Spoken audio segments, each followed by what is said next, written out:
Anglo Saxon literature is also called Old English literature. It is the very first chapter of writing in England. It started around the 7th century and ends in 1066.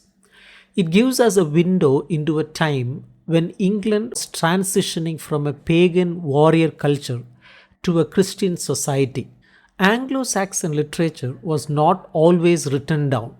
It was mostly sung or chanted by traveling poets called scoops or bards in great halls.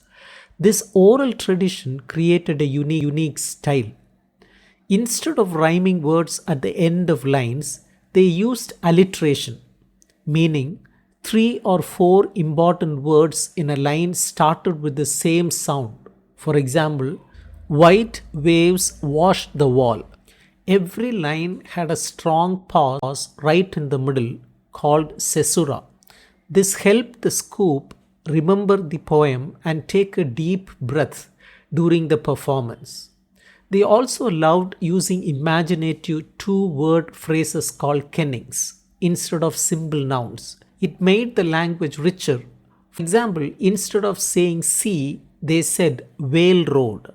Instead of king, they said ring giver. Anglo Saxon literature is defined by the clash and blending of two different belief systems, the old pagan beliefs and the new Christian religion. The important theme of Anglo Saxon literature was heroism and loyalty.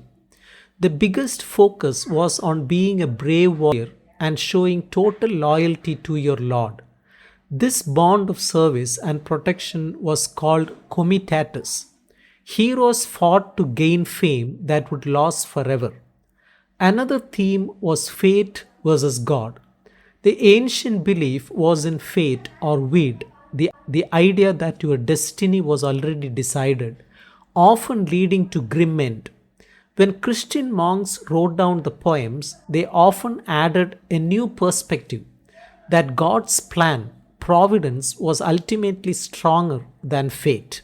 Sadness and loss is also another important theme. Many poems are very sad, focusing on loss, loneliness, and the feeling of exile. They often reflect on how short and fleeting life is and how buildings and kingdoms fall apart. A common theme known as Ubisund. Where are they? Let's see some of the important works of Anglo Saxon literature. Beowulf is the most famous and longest poem from this era. It is the story of a hero fighting three monsters: Grendel, Grendel's mother, and a dragon. It perfectly shows the mix of heroic pagan culture and Christian ideas. There are quite a number of elegies or sad poems. Poems like The Wanderer and The Seafarer are beautiful, sorrowful reflections on being alone, surviving a harsh life, and seeking comfort. The Anglo Saxon Chronicle was a collection of historical records started under King Alfred the Great.